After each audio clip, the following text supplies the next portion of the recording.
1,848 decks, for a dragon nobody can even buy yet. The Hobbit hits pre-release this week, and the Command Zone race has already started. 63 new legends, one seat at the head of the table.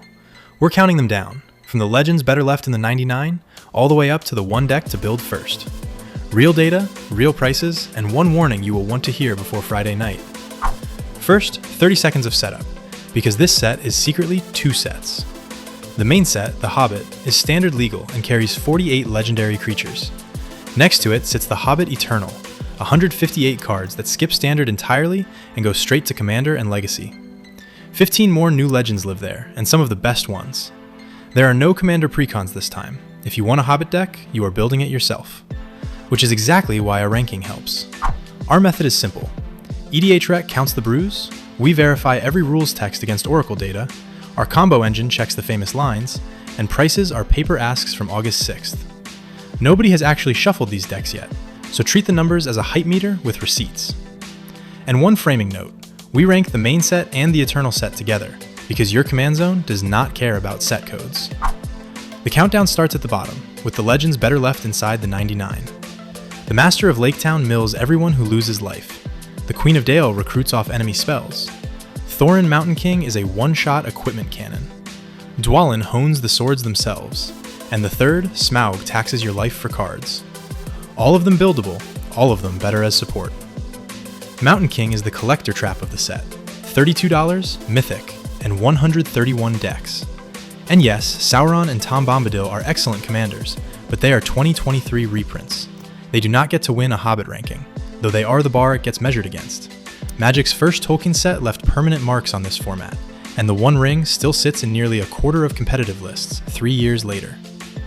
One aside before we climb the ranks. The set's colorless glue is real. Sting flashes in size against an opponent's board. Thror's map is a 2-mana land fetch that loots late, and Orcrist turns any tribal deck into a treasure engine. Nearly every deck in this video wants at least one of them. Tier B, smaller thrones, real engines. This is where the budget lives, and where the ranking proper begins. Number 11, Bilbo, Thief in the Night, the cheapest build-around in the whole ranking. Spells cast from anywhere except your hand cost 1 less. Graveyard, Exile, Adventures, the top of your library, and every attack recasts an artifact, instant, or sorcery from your graveyard. Flashback decks, this is your 2-drop king. Number 10, Radagast of Rosgobel, has 1 line. Your first creature spell each turn costs 2 less and can be cast at flash speed. That is the whole card, and it is the commander for the 100 favorite creatures you already own, now arriving at instant speed on someone else's end step. Number 9, Bard, King of Dale, is 2 staples wearing 1 crown. Every draw beyond your first each draw step becomes 2, and every batch of tokens you create is doubled.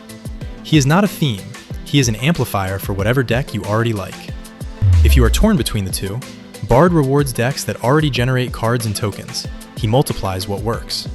Radagast rewards decks that just want to resolve creatures. He removes the friction. Amplifier or freedom? Both are right answers. Pick the one that matches the deck you will actually shuffle. And the budget champion of the whole set at number 8? Tom, Bert, and William. 1 mana. Sacrifice a creature, draw cards equal to its power. No tap, repeatable. And when the trolls die, they come back as an artifact. Wargamer called them busted. At $10, find out yourself. Tier A, the tribes.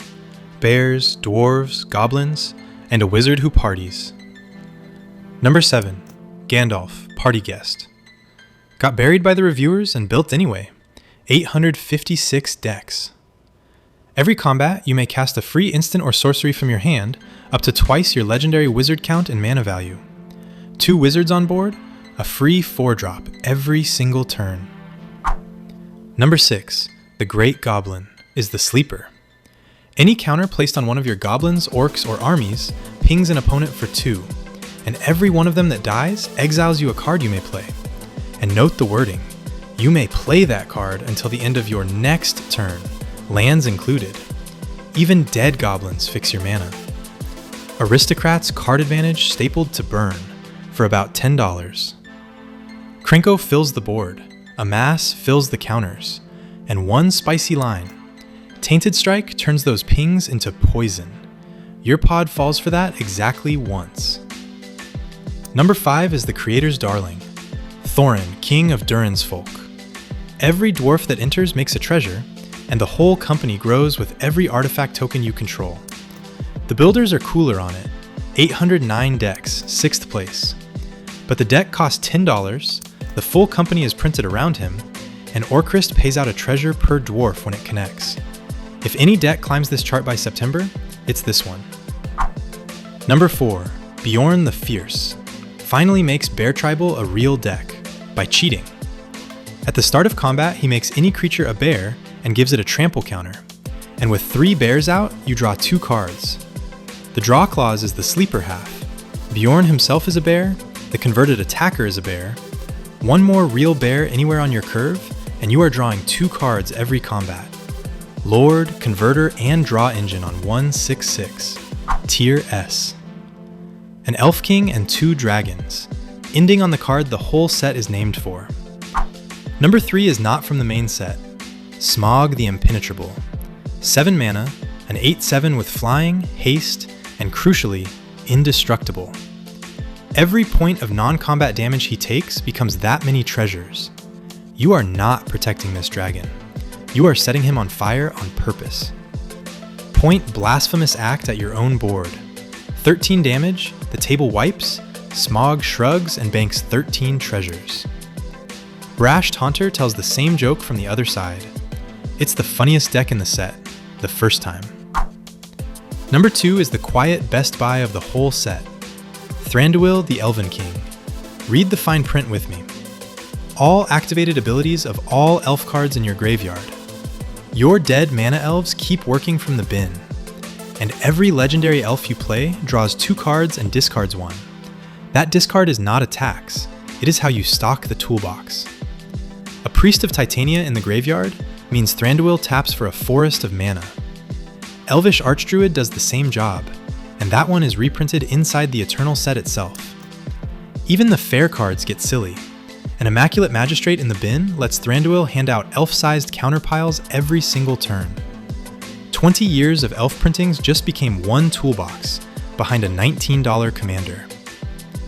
And number 1, the card the whole set is named for, Smaug the Magnificent. 4 mana for a 4/3 with flying and haste, a treasure every single upkeep. And whenever he attacks, he deals damage equal to your treasure count to any target.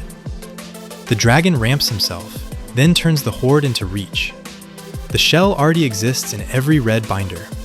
Goldspan Dragon doubles the value of every treasure, Smothering Tithe fills the vault on everyone else's turn, and Reckless Fireweaver pings the whole table for every artifact that enters.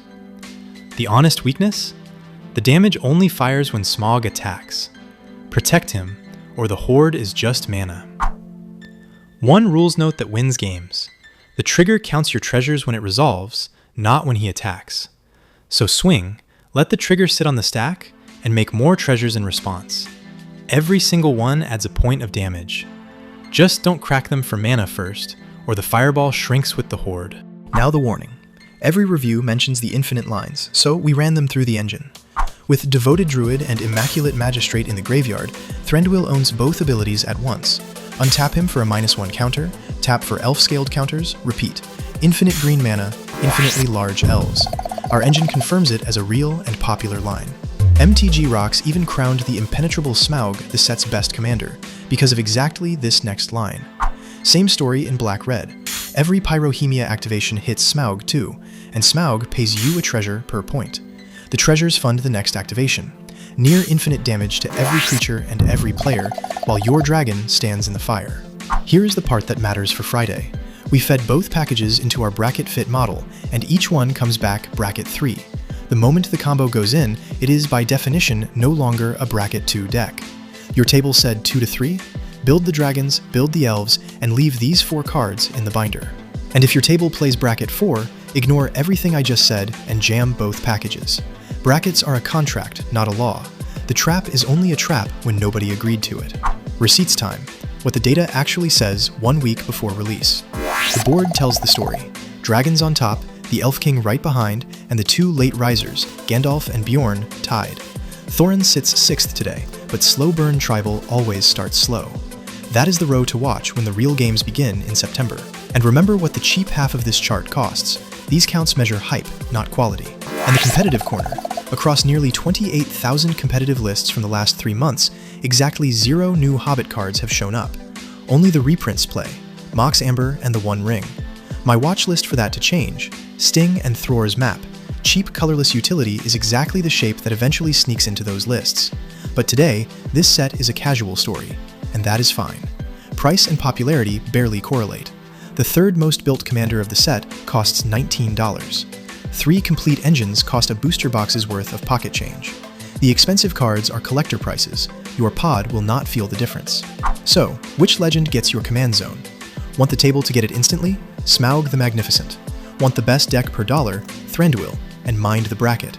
Chaos Pod, the other Smaug, and bring sunglasses. $30 total, the Trolls or Bilbo. And if you are a dwarf romantic, build Thorin, and prove the data wrong by September. The full written ranking, every price, every verified combo line, is on deckcortex.com, linked below. Subscribe if you want the follow-up when the real numbers land. And tell me in the comments, which Hobbit legend are you building first?